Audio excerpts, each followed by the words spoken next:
असलेले सर्व साहित्य रसिक, साहित्यावरती प्रेम करणारे आणि चोखंद अशी सर्व मंडळी, पत्रकार बंधू, साहित्य आज मराठीला अभिजात दर्जा प्राप्त झाल्यानंतर आपल्या शाखेचा थाटात कार्यक्रम होतोय आणि तो पंढरपुरात होत असताना मला या निमित्तानं आपण सगळेजण मिलिंद जोशी साहेब असतील, पवारताई असतील आणि विनोद कुलकर्णी साहेबांचा सत्कार यामध्ये घेताय. त्यांचा कार्याचा अहवाल वाचल्यानंतर, त्यांनी केलेल्या कामाचं आपण सगळ्यांनी पाहिल्यानंतर साहित्य किती खोलवर रुजलंय आणि ते आपण किती समजून घेण्या एवढं आहे हे यांच्या कार्यातनं दिसतं. यांनी केलेलं साहित्य, यांनी मांडून दिलेला जो आपल्याला बिंदू आलेख आहे, ह्याचा आपण जर आत्मसात केला तर भविष्यात जे सुसंस्कृतपणा माणसांमध्ये आता कमी झालाय, तो माणसातला सुसंस्कृतपणा अशा थोर माणसांमध्ये मुळे पुन्हा त्या ठिकाणी समाजात येणं आवश्यक आहे.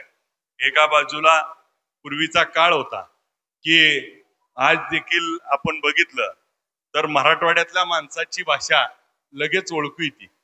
लगा म्हणतात. आपल्याकडच्या शब्दाला एक वेगळा अर्थ आहे.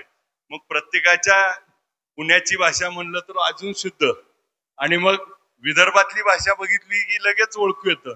खानदेशातली भाषा गेली तर ती अजून वेगळी भाषा.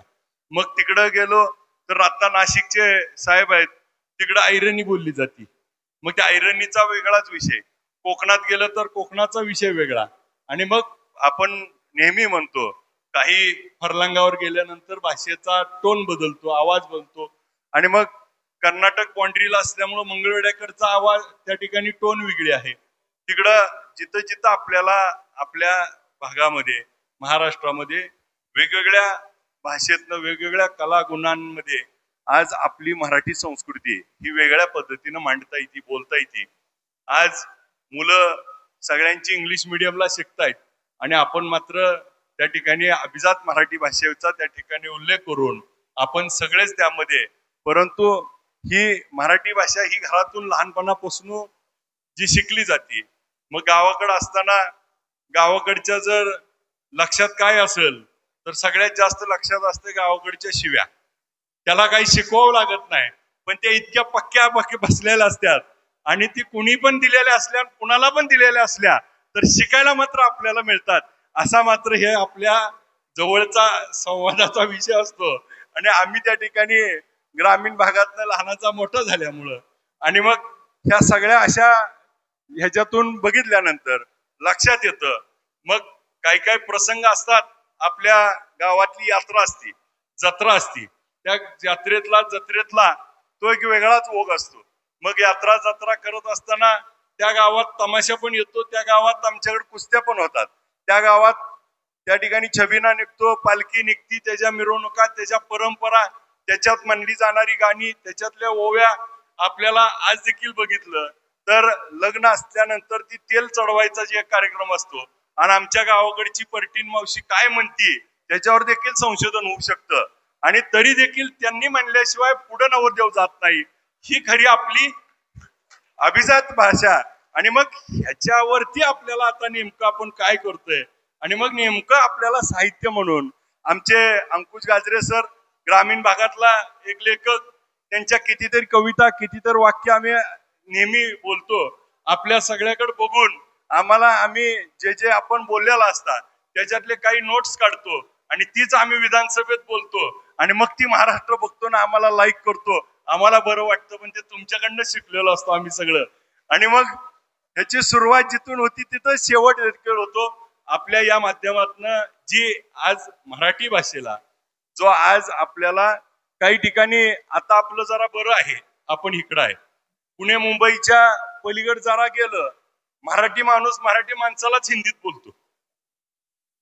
आणि मग तिथं गेल्यानंतर आम्ही मात्र मंत्रालयातनं आदेश काढलेत की मराठीतच बोललं पाहिजे, मराठीतच सगळं लिहिलं पाहिजे, मराठीतच हे केलं पाहिजे. परंतु युपीएससी आणि एमपीएससीतला आपला टक्का मात्र नेमका किती आहे आणि मग यूपी बिहारवरनं येणारे अधिकारी किती आहेत आणि मग त्यांच्या बरोबर आम्हाला नाईलाजानं हिंदी तुटकी पुटकी का होईना बोलावं लागते. त्याचा अर्थ ती काय घेते तर आमचं काम काय करतेत का काम लावतेत हेच थोडे वेळ कळत नाही. आणि मग नेमकं काय काम होतंय ह्याच आम्हाला त्यावेळेस संपायला समजायला लागतं. त्यावेळेस आम्हाला देखील हिंदी शिकावं लागते, नाहीतर आमचं पण काम चुकल्यासारखं होतं. आणि मग ह्याच्यातनं मग हे नेमकं चाललंय काय आणि मग ह्याच्यात आपल्याला नेमकं करायचंय काय. मग अशी डॉक्टर साहेबांच्या सत्कार करताना डॉक्टर साहेबांवर चर्चा झाली. डॉक्टर साहेब ज्यावेळेस तिकडं काश्मीरमध्ये होते आणि काश्मीरमध्ये असताना मी त्यांना फोन केला आणि तुम्ही तिथं आहात. काही माढा मतदारसंघातली 48 लोक पिंपळनेरची होती. माझ्या गावातला माझा एक चुलत भाऊ हनुमंत पाटील तिकडे होता. बरेच आपल्या भागातली होती. मग सगळ्याची संपर्क करत होतो. त्यावेळी डॉक्टर साहेबांचं बोलणं झालं. डॉक्टर साहेब आत्ता सांगत होते की ज्या अतिरेकांनी हा हल्ला केला त्यांच्या आई वडिलाचं ऑपरेशन देखील डॉक्टरांना करता आलं. म्हणजे एका बाजूनं ती लोक आपल्यावर गोळ्या घालतात, आपण मात्र त्यांना दृष्टी देतोय. पण ती दृष्टी जर त्यांना घेता येत नसेल तर मग अजून भारताचं मोठेपण काय हे त्या ठिकाणी आपल्याला आता. आणि मग हे सगळ्या गोष्टी होत असताना आज आपल्याला मला असं वाटतंय की आज जसं आपण ह्या शाखेच्या या कार्यक्रमाच्या निमित्तानं आम्हाला काही गोष्टी तिकडं बोलता येत नाहीत पण इथं बोलायला मिळतात.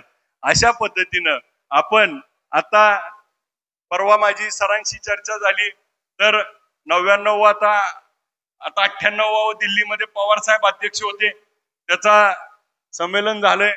99 कुठं होतंय माहित नाही. 100 पुण्यात ठरलंय. बरोबर का कोषाध्यक्ष साहेब? पैसेवाली माणसं आहे तुम्ही. त्यामुळं पुण्यात ठरला असेल तर आमची विनंती आहे की समाधान दादा आम्ही आहोत तर 151 मात्र पंढरपूरला घ्यावं. म्हणजे मगाशी आमच्या शिंदे सरांनी सांगितलं की 50च्या पुढचीच लोक येते ती. पण त्याला जर त्या ठिकाणी त्याच्या आतली आमच्यासारखी पोरं इथं आणायची म्हणलं तर त्याला त्या ठिकाणी तसं मोठं त्या ठिकाणी गॅदरिंग देखील व्हावं लागेल, आवड निर्माण व्हावं लागेल. आणि मग लोकांना आता फेसबुक आणि रीलच्या पलीकडे जायला वाटत नाही. आणि मग नेमकं काय सबस्क्राईब करतोय आणि रात्रभर काय चाललंय आणि ते परत मोबाईलचा डाटा संपला म्हणून घरात भांडणं होतात. आणि मग तो त्या ठिकाणी रिचार्ज झाला की तो पण गप होतो आणि घरचे पण गप होतात. त्यामुळं अशा काही गोष्टींना त्या ठिकाणी जर बगल द्यायची असेल, आज क्रिकेट आणि मैदानाच्या बाबतीत आपण फक्त मॅच बघायपुरतीच त्या ठिकाणी IPL बघतो. परंतु आपलं पोरग त्या ठिकाणी क्रिकेट मैदानात चाललं तर आपण म्हणतो ऊन लय पडलंय नको जाऊ, मोबाईलवरची गेम खेळ क्रिकेटची. त्यामुळं आपल्याला हे प्रत्यक्षात इथं आणायचं असेल तर आमची विनंती आहे की जोशी साहेब आहेत, पवारताई आहेत आणि कोषाध्यक्ष देखील आहेत.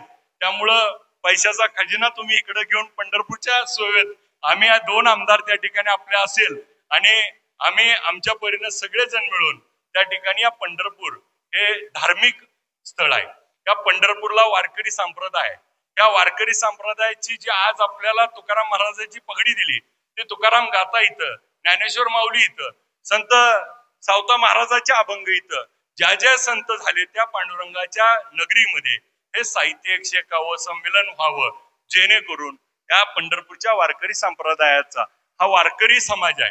ह्या वारकरी संप्रदायाची जी सुरुवात इथून झाली आहे आणि त्याचं 151 जर त्या ठिकाणी आपलं साहित्य संमेलन पंढरपुरात झालं तर हे आगळं वेगळं त्या ठिकाणी होईल. आज आपण दिल्लीत देखील केलंय आणि पंढरपुरात करायची त्या ठिकाणी यावी अशी मला या निमित्तानं. आणि मग आम्हाला कार्यकाळामध्ये आमच्या आयुष्यात काही एखादं चांगलं काम केलं म्हणून जर आठवण ठेवायची म्हटलं तर हे एक त्यातलं चांगलं काम आम्हाला दोघाला करण्याची संधी आपण त्या ठिकाणी द्यावी, ज्या माध्यमातनं या वारकरी संप्रदायाला येणाऱ्या वारकऱ्यांना, त्याच्यावरती काम करणाऱ्या कीर्तनकाराला, त्याच्यावर अभंग करणारे आज पकवाज असतील, अशा असंख्य गोष्टी आहेत ज्या वारकरी संप्रदायाला आणि मराठीशी त्या ठिकाणी त्यांचा दोघांचा दृढ त्या ठिकाणी संपर्क आहे. आणि त्या दोघांमध्ये आपल्याला ह्या साहित्य संमेलनातून एक नवीन वेगळी ऊर्जा दिशा देता येईल. आणि मला खात्री वाटते मी एवढं सगळं बोलल्यावर कोषाध्यक्ष हसलेत, त्यामुळं त्या ठिकाणी आपल्याला आता नक्की त्या ठिकाणी सकारात्मक त्या ठिकाणी होईल. आणि ह्याचा सगळ्याचा निरोप घेण्यासाठी अध्यक्ष सगळं भाषण, अध्यक्ष महोदय सगळं ऐकेपर्यंत तुम्ही होकार घेऊन उठा, मी पुढचा कार्यक्रम करून येतो. आणि या कार्यक्रमाला यायला थोडा उशीर झाल्याबद्दल दिलगिरी व्यक्त करतो.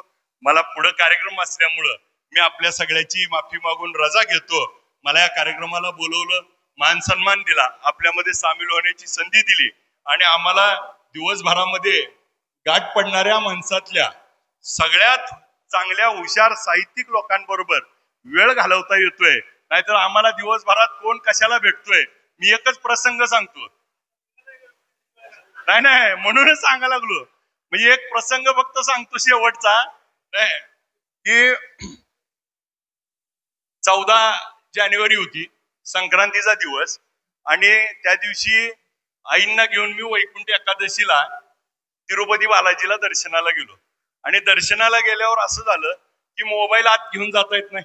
मोबाईल गाडीत ठेवला आणि दर्शनाला गेलो. दर्शनावरनं वेळ लागला दर्शन करून यायला, आणि एक 5-6 तासानंतर आल्यानंतर मोबाईल बघितला आणि मग 200-300 मिस कॉल तर पडतात तेवढे बघितले. आता पहिला फोन कुणाला लावायचा, त्यात एक जणाचे 14 मिस कॉल होते. म्हणून म्हणलं आधी त्याला लावू, त्याचं लई तर अर्जंट काय तर असेल. मग त्याला फोन लावला. फोन लावल्यावर तिकडून त्यानं चालू केलं. निवडणुकीत म्हणत होता फोन लावला की उचलतो, बघतो, करतो. फोन लावलं, उचलं नाही, करत नाही, असं नाही तसं, भांडला. मग झाल्यावर मी म्हणलं तुमचं काम काय आहे? काय नाही म्हणलं, तिळगुळ घ्या, गोड गोड बोला.